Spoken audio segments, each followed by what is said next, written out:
Éxodo capítulo 12, versículo 37, sabemos la historia. Voy a dar una introducción un poco larga, hermanos, como de 2 horas y media. Ya se la están creyendo, ¿eh? Voy a dar una introducción un poco larga, llegaré al mensaje, hermanos. El mensaje es corto, pero quiero irlo viendo poco a poco. Algunos conocen la historia. Éxodo 12, 37 nos dice la Biblia: partieron los hijos de Israel de Ramsés a Sucot como 600,000 hombres de a pie, sin contar los niños. Si le añadimos los niños, podemos pensar, hermanos, de una manera muy conservadora, que el pueblo de Dios, el pueblo de Israel, era un pueblo de aproximadamente 2 millones de personas. El pueblo iba sonriente, iba cantando, iban marchando, porque Dios los había sacado de esclavitud, Dios los había librado de Faraón, Dios había descendido agua de la peña, hermanos, el alimento del cielo, las aves, y al igual que el pueblo de Israel, nosotros podemos estar gozosos porque Dios también nos ha dado un alimento, nos ha dado salud, nos ha dado trabajo. Dios nos ha dado todo, iglesia. Éxodo capítulo 13, versículo 21. Sabemos cómo Dios cuidaba de su pueblo. Al decir la Biblia, y Jehová iba delante de ellos. Dios no va atrás, hermanos, Dios va adelante, abriendo camino para nosotros, guiándonos a nuevas metas, a cruzar desiertos, a acompañarnos en el desierto, pero sabiendo que cruzando la prueba se encuentra Canaán, se encuentra la tierra prometida. Iba delante de ellos en día como una columna de nube para guiarlos en el camino, y de noche una columna de fuego para alumbrarlos, a fin de que anduviesen de día y de noche. Siguiente palabra del versículo 22, ¿qué dice, hermanos? Nunca. ¿Qué significa nunca? Eso significa exactamente, hermanos. Nunca se apartó delante del pueblo la columna de día, ni de noche la columna de fuego. Me puse a pensar de qué tamaño era la columna de fuego para que pudiera alumbrar a 2 millones de personas. Las fotos ponen un pilarcito ahí bien pobre, hermanos. Yo digo, bueno, ¿qué no lees la Biblia? Si alumbraba 2 millones, tenía que haber sido un pilar inmenso, hermanos. ¿Te imaginas una luz que alumbra Irapuato? En Irapuato somos 600,000. Hermanos, ahí eran 2 millones. Un pilar que alumbre 2 millones de personas. Pero ¿sabes qué es más grandioso? Que Dios no ponga un pilar enfrente mío, sino que Dios escoja vivir dentro de nuestros corazones. No te emociones, Dios vive en ti, hermano. Tenemos algo más grande que un pilar de fuego. Tenemos el Espíritu Santo de Dios morando dentro de nuestros corazones, hermanos. Spurgeon decía: cuando no puedas ver el rostro de Dios, refúgiate debajo de sus alas. La Biblia dice: porque este Dios es Dios nuestro eternamente y para siempre, y Él nos guiará aún más allá de la muerte. Dios guiando al pueblo de Israel día y noche, cada día. Nos dice la Biblia, hermanos, vayamos a Éxodo 14, ahí es donde comenzó nuestra lectura. A pesar de que Dios nos guíe, y vemos que Dios guió a su pueblo con la nube, con el pilar, no significa que no habrá problemas o enemigos. A veces nos sorprendemos, bueno, Señor, ¿por qué me pasa esto? Si te estoy sirviendo, si fui a la iglesia, si leí mi Biblia. Hermanos, el que Dios nos guíe no implica que no habrá problemas, porque Dios mismo guiaba al pueblo de Israel, y vaya que enfrentaron una situación muy difícil. Versículo 1 dice la Biblia: habló Jehová a Moisés diciendo: di a los hijos de Israel que den la vuelta. Hermano, qué importante ser receptivo a la voz de Dios. Y acampen delante de aquel lugar, hermanos. Versículo 3, porque Faraón dirá a los hijos de Israel: están encerrados en el desierto. Faraón tenía su táctica, Faraón tenía segura la victoria en su mente. Y era cierto, estaban encerrados. Pero qué bendición que aunque podamos pasar por situaciones difíciles, cuando Dios entra, Dios hace toda la diferencia, hermanos. Faraón creía que iba a ganar, el pueblo de Dios creía que iba a perder, pero cuando Dios aparece, hermanos, qué bendición que sabemos la historia y cómo Dios bendijo. Versículo 4 dice la Biblia: yo endureceré el corazón de Faraón para que lo siga, y seré glorificado ¿en quién? A veces creemos que Dios solamente es glorificado en cosas victoriosas en Israel. No, hermanos, Dios es glorificado en todo.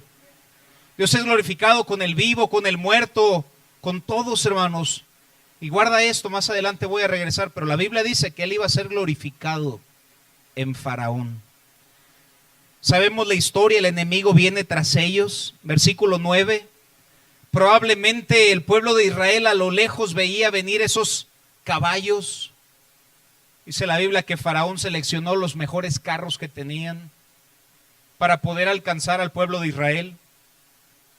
Siguiéndolos pues los egipcios con toda la caballería y carros de Faraón, su gente a caballo y todo su ejército, y los alcanzaron acampados junto al mar. ¿Te imaginas cómo se sentía el pueblo de Israel en ese momento? Habrá problemas dentro de la voluntad de Dios. Por eso la Biblia nos dice: amados, no os sorprendáis del fuego de la prueba que os ha sobrevenido, como si alguna cosa extraña aconteciese. Versículo 10 dice la Biblia que aún temieron. Cuando Faraón se hubo acercado, los hijos de Israel alzaron sus ojos y aquí los egipcios venían tras ellos, porque los hijos de Israel temieron en gran manera y clamaron a Jehová. Pero recordemos en esta noche que a pesar de que podamos sentir algunos miedos en medio de atravesar los desiertos o en medio de atravesar la voluntad de Dios, la Biblia dice: Dios mío, fortaleza mía, en Él confiaré, mi escudo y el fuerte de mi salvación, mi alto refugio. Debemos recordar que la Biblia dice: ninguna arma forjada contra ti prosperará. La Biblia dice: Dios es nuestro amparo y fortaleza. No te emociones, hermano. El que habita al abrigo del Altísimo morará bajo la sombra del Omnipotente, y el Señor me librará de toda obra mala. No, siempre recuerda textos, siempre te van a alentar en momentos de dificultad. Aún con la protección y milagros de Dios, el pueblo de Israel dudaba. Hablamos de la fe esta mañana. Nuestra conferencia en 2 semanas será de fe. ¿Qué necesidad tenemos de fe? Si el mismo pueblo escogido de Dios batallaba con la fe, estoy seguro que todos nosotros batallamos con la fe. Éxodo capítulo 14, ahí mismo, versículo 11. Aún con todas las maravillas, mira lo que dice el pueblo de Israel. Y dijeron a Moisés: ¿no había tumbas en Egipto que nos has sacado para que muramos en el desierto? ¿Por qué has hecho así con nosotros? ¿Por qué nos has traído a Egipto? El pueblo de Israel, en vez de agradecer, empezaron a quejarse. Si hay una cosa que tenemos que hacer con Dios, es agradecerle, porque ya somos salvos, hermanos. Pero cuando no hay gratitud en nuestro corazón, comenzaremos a quejarnos, y esa nunca es la salida. En vez de agradecer, preferían volver a Egipto, a su antigua vida. Cuando nosotros entonamos aquel hermoso himno: no vuelvo atrás, no vuelvo atrás. El pueblo de Israel recordó lo bueno, entre comillas, y se les olvidó lo malo. La mañana lo mencioné, recordaban sus comidas, se les olvidó que eran esclavos. Nunca se te olvide que antes de Cristo teníamos miedo a la muerte. ¿Qué va a pasar conmigo cuando muera? Mano, esa incertidumbre ya quedó saldada. Ausentes del cuerpo, presentes con el Señor. Cuando Satanás quiera recordarte que tu pasado era mejor, no. Recuerda que lo mejor lo tenemos en Cristo, hermanos. Siempre. Seamos como los apóstoles al decir: Señor, ¿a quién iremos? ¿A dónde más iremos? Solo Dios tiene palabras de vida eterna.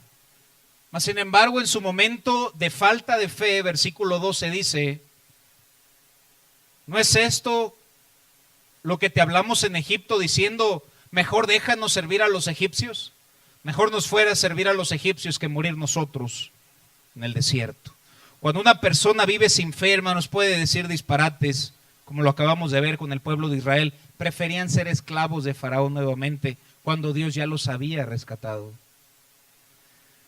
Versículo 13, Moisés los anima a seguir, se levanta y les da un mensaje y les dice: Y Moisés dijo al pueblo: no temáis, estad firmes y ved la salvación que Jehová hará hoy con vosotros, porque los egipcios que hoy habéis visto, nunca más para siempre los veréis. Y qué bendición, hermanos, que cada vez que venimos a la iglesia, cada vez que abrimos la Biblia, pareciese ser como Dios nos motiva y nos dice que debemos seguir adelante, debemos seguir confiando, debemos seguir sirviendo, debemos seguir involucrándonos. Versículo 14, Moisés les alienta y les dice: pueblo de Israel, Jehová peleará por vosotros y vosotros estaréis tranquilos. Versículo 15, entonces Jehová dijo a Moisés: ¿por qué clamas a mí? Diles que se pongan a marchar. Qué hermoso texto. ¿Sabes qué nos dice Dios esta noche? Sigue adelante, cristiano. ¿Por qué clamas a mí? Marcha, sigue adelante. Pero el camino está cerrado, Señor, no importa, marcha. Pero es que no hay salida, Señor, no importa, marcha. Y como vayas caminando, el camino irá apareciendo. Martin Luther King solía decir: aunque no veas todo el camino, da el primer paso ahora, y conforme vayas caminando, el camino irá apareciendo. Dios no te va a mostrar algo si no estás dispuesto a comenzarlo. Sabemos el texto 16: alza la vara y divídelo. Dios puede hacer espacio en cualquier lugar, hermanos. Versículo 17 dice la Biblia: yo me glorificaré en Faraón. Corintios dice, hermanos, no tenemos que ir, 2 Corintios 2:15 dice: porque para Dios somos grato olor en Cristo en los que se salvan. Pero después dice: y en los que se pierden. Dios recibe honra y gloria siempre. Si una persona acepta a Cristo, Dios es glorificado porque esa persona se va a ir al cielo.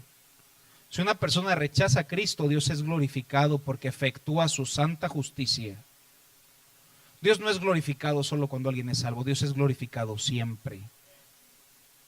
Ni modo que Dios se someta a la voluntad humana si una persona le acepta o le rechaza. Dios siempre es glorificado. Daniel dice: muchos de los que duermen en el polvo de la tierra serán despertados, unos para vida eterna y otros para vergüenza y confusión perpetua, pero Dios siempre será glorificado. El apóstol Pablo dice que él sería glorificado, el Señor, por vida o por muerte. Dios siempre es glorificado, hermanos. Éxodo capítulo 14, versículo 20, cómo Dios los guarda, y dice: iba entre el campamento de los egipcios y el campamento de Israel, y era nube y tinieblas para aquellos, y alumbraba Israel de noche. Nunca se acercaron los unos a los otros. ¿Te imaginas? Probablemente estaban al lado, pero por la nube que Dios había mandado para que no pudiesen ver a Israel. Qué bendición que Dios guarda a su pueblo, hermanos. Yo no sé qué mar puedes estar enfrentando esta noche: el mar de la soledad, el mar del dolor, de los problemas, el mar de la inseguridad. Todos cruzamos algunos mares en nuestra vida, pero no existe un solo mar el cual Dios no puede abrir y nos ayude a salir victoriosos, hermanos. Dios nos ayuda a cruzarlos. Versículo 25, me encanta esta escena, hermanos. Sabemos que el pueblo de Egipto viene a atrapar al pueblo de Israel, y dice la Biblia que Dios quitó las ruedas de sus carros y los trastornó gravemente. Entonces los egipcios dijeron: huyamos delante de Israel porque Jehová pelea por ellos. Me imaginé esta escena en el cielo, hermanos, Dios asomándose desde el cielo. Yo no sé cómo le hizo, no sé si aventó algo, no sé si simplemente, pero desde el cielo: si quieres atrapar a mi pueblo, pues órale, te quito las ruedas. Y cayéndose uno tras otro, tras otro, tras otro, tras otro, para que no pudieran tocar a su pueblo, hermanos. Qué bendición. Sabemos la historia, terminan todos ellos, se abre el mar, cruza el pueblo de Israel en seco, y no solo fue glorificado al cruzar en el mar, sino cuando pasan todos, se vuelve a cerrar el mar y todo el pueblo de Egipto muere, el enemigo del pueblo de Israel. Qué tremenda historia, hermanos. Aquí empieza el mensaje. Versículo 31. Capítulo 14, versículo 31. Después de todo lo que acabamos de leer y sabemos la historia: y vio Israel aquel grande hecho que Jehová ejecutó contra los egipcios, y el pueblo temió a Jehová y creyeron a Jehová y a Moisés su siervo.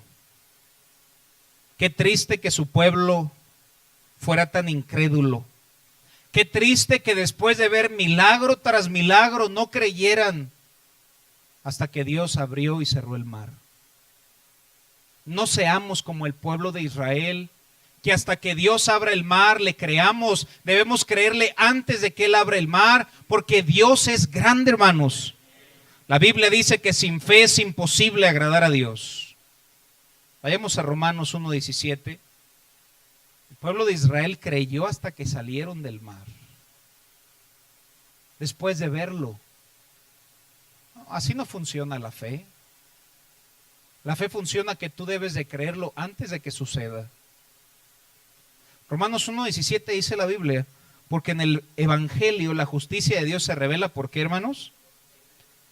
Todo lo que Dios revela lo va a revelar por fe y para fe, como está escrito, mas el cristiano, el justo, por la fe vivirá.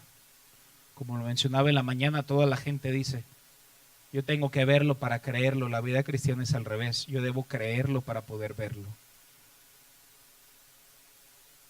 Vamos a Mateo 27, hermanos, este es un buen ejemplo. Mateo 27:35.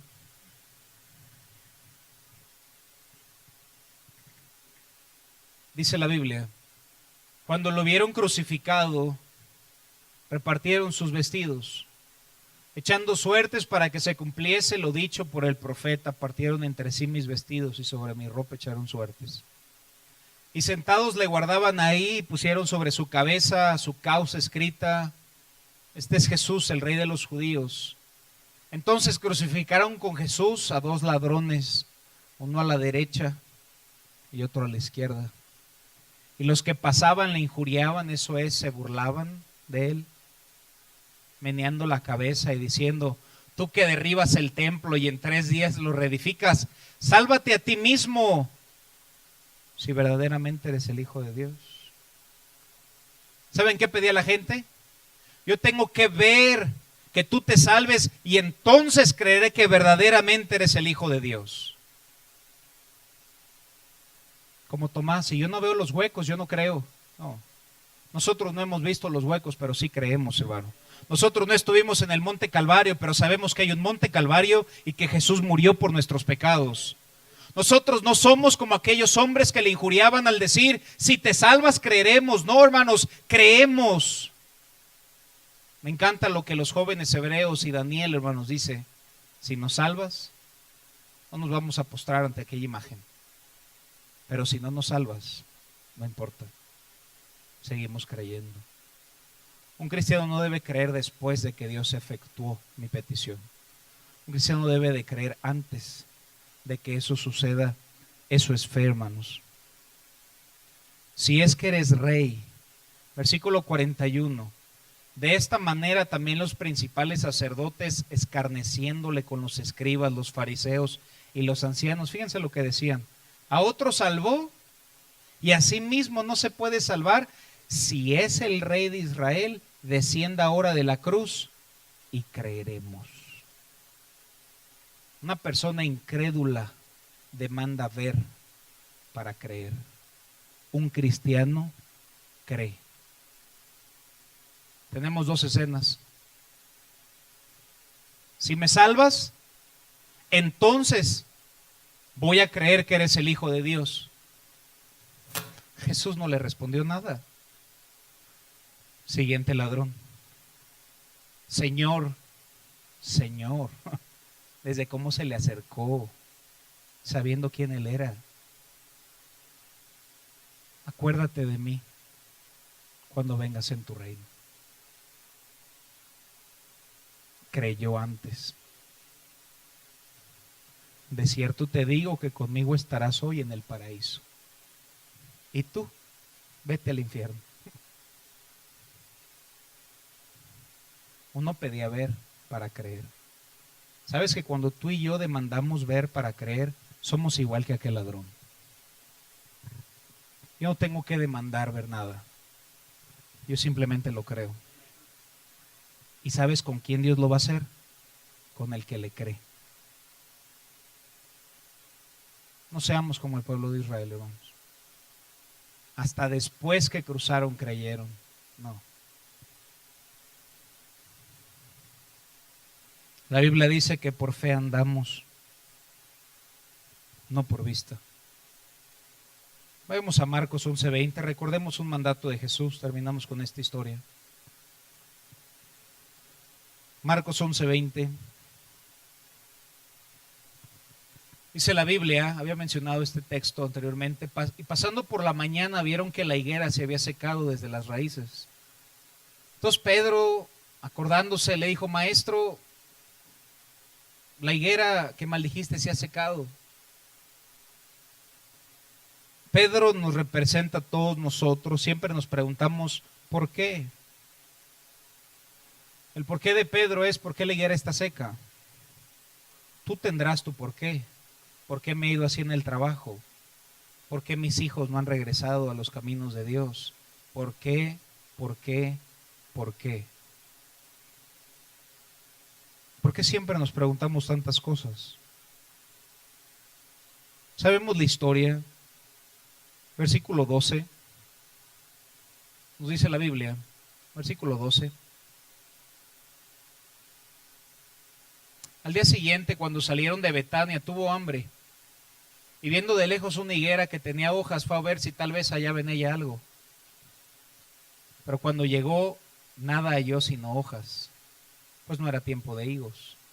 Entonces Jesús dijo a la higuera: nunca jamás coma nadie fruto de ti. Tenía apariencia, tenía hojas, pero no tenía fruto. Algo que me indica que Jesús quiere fruto, hermanos. ¿Sabemos por qué la higuera no daba fruto? Versículo 20. Se le acerca a Pedro. La cena acababa de pasar, hermanos. Maestro, mira la higuera que maldijiste, se ha secado. Dios, pero mira mi trabajo. Pero mira tal persona que se ha enfermado.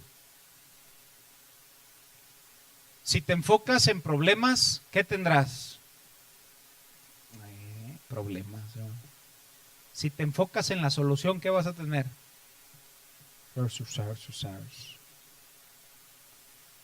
Si te enfocas en el problema, hermano, número uno, vas a andar bien triste y vas a encontrar problemas. Y si te enfocas en la solución, uno, vas a estar contento, esa ya es ganancia.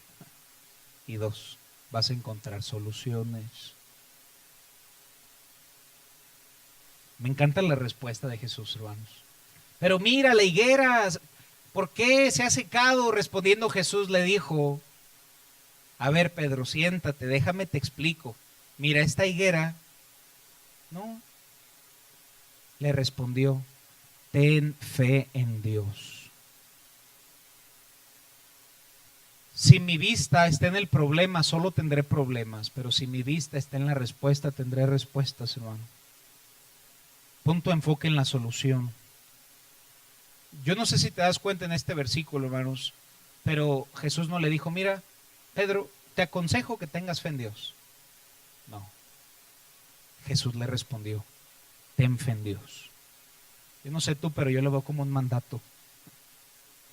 Significa que un cristiano obediente debe de vivir con fe en Dios, hermanos. Un mandato que transforma nuestra vida. Un mandato que va a cambiar mi estado de ánimo, un mandato que va a agradar al Padre, un mandato que me ayudará a tener entusiasmo, un mandato que me ayudará a ver cosas grandes y ocultas que no conocemos.